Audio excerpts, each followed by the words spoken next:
Hi all, welcome to football arena. Brazilian യുവ പ്രതിഭയായ Estevao വില്യന് പരിക്കേറ്റത് ബ്രസീലിയൻ ആരാധകർക്ക് നിരാശ നൽകിയ ഒരു കാര്യമായിരുന്നു. അദ്ദേഹം വേൾഡ് കപ്പിനുണ്ടാകുമോ ഇല്ലയോ എന്ന കാര്യത്തിൽ ഇതുവരെ വ്യക്തതകൾ ലഭിച്ചിരുന്നില്ല. പക്ഷേ ഇതുമായി ബന്ധപ്പെട്ട ഒരു റിപ്പോർട്ട് ഇന്നലെ ESPN ബ്രസീൽ പ്രസിദ്ധീകരിച്ചിട്ടുണ്ട്. എസ്റ്റവായോ വില്യനെ CBF ഇപ്പോൾ പ്രാക്ടിക്കലി റൂൾസ് ഔട്ടാക്കി കഴിഞ്ഞു എന്നാണ് ESPN ബ്രസീൽ റിപ്പോർട്ട് ചെയ്തിട്ടുള്ളത്. അതായത് ഈ താരത്തെ CBF കൈവിട്ട് തുടങ്ങിയിട്ടുണ്ട്. അടുത്ത വേൾഡ് കപ്പിൽ കളിക്കാൻ എസ്റ്റവായോ വില്യന് കഴിയില്ല എന്നാണ് CBF ഇപ്പോൾ വിശ്വസിക്കുന്നത്. അതുകൊണ്ട് തന്നെ അദ്ദേഹത്തെ ഈ സ്ക്വാഡിൽ നിന്നും ഒഴിവാക്കിയേക്കും എന്ന ഒരു റിപ്പോർട്ടാണ് ESPN ബ്രസീൽ ഇപ്പോൾ റിപ്പോർട്ട് ചെയ്തിട്ടുള്ളത്.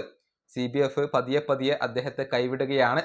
പകരക്കാരൻ ആരായിരിക്കും എന്ന കാര്യത്തിലാണ് CBF ഇപ്പോൾ തങ്ങളുടെ അന്വേഷണങ്ങൾ നടത്തുന്നത് എന്നാണ് അറിയാൻ സാധിക്കുന്നത്.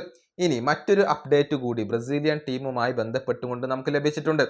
അതായത് ഫ്ലമംഗോയും വാസ്കോയും തമ്മിലുള്ള ഒരു മത്സരം ബ്രസീലിയൻ ലീഗിൽ നടക്കുന്നുണ്ട്.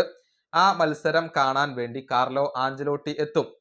അദ്ദേഹം പ്രധാനമായും വേൾഡ് കപ്പിന് വിളിക്കുന്ന താരങ്ങളെയാണ് നിരീക്ഷിക്കുക.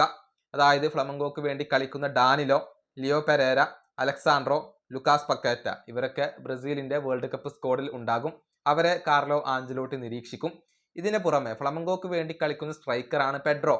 ഈ സീസണിൽ തകർപ്പൻ പ്രകടനം പെഡ്രോ പുറത്തെടുക്കുന്നുണ്ട്. അദ്ദേഹത്തെ കൂടി കാർലോ ആഞ്ചലോട്ടി നിരീക്ഷിക്കും എന്നാണ് ഇപ്പോൾ അറിയാൻ സാധിക്കുന്നത്. ഓ ഗ്ലോബോ എസ്പോർട്ടസ് ആണ് ഇക്കാര്യം റിപ്പോർട്ട് ചെയ്തിട്ടുള്ളത്. അതായത് പെഡ്രോയെ വേൾഡ് കപ്പ് സ്ക്വാഡിലേക്ക് ഇപ്പോൾ ഈ പരിശീലകൻ പരിഗണിക്കുന്നുണ്ട്. Estevao Willian പുറത്താവുകയാണ്.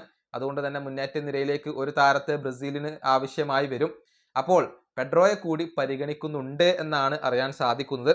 പക്ഷെ പെഡ്രോക്ക് വേൾഡ് കപ്പ് സ്ക്വാഡിൽ സ്ഥാനം ഉറപ്പില്ല. കാരണം എൻട്രിക്ക് അവിടെയുണ്ട്, ഇഗോർ തിയാഗോയുണ്ട്, അതുപോലെ തന്നെ ലുക്കാസ് പക്കേറ്റ മധ്യനിരയിലേക്ക് വരികയാണ്. അതുകൊണ്ട് തന്നെ ഈ വേൾഡ് കപ്പ് ടീമിൽ ഇടം നേടുക എന്നുള്ളത് പെഡ്രോയെ സംബന്ധിച്ചിടത്തോളം ബുദ്ധിമുട്ടുള്ള കാര്യമാണ്. പക്ഷേ കാർലോ ആഞ്ചലോട്ടി അദ്ദേഹത്തിന്റെ പ്രകടനം നിരീക്ഷിക്കും എന്നാണ് ഇപ്പോൾ അറിയാൻ സാധിക്കുന്നത്.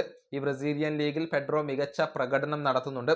12 മത്സരങ്ങളിൽ നിന്ന് 7 ഗോളുകളും 3 അസിസ്റ്റുകളും ഇദ്ദേഹം സ്വന്തമാക്കിയിട്ടുണ്ട്.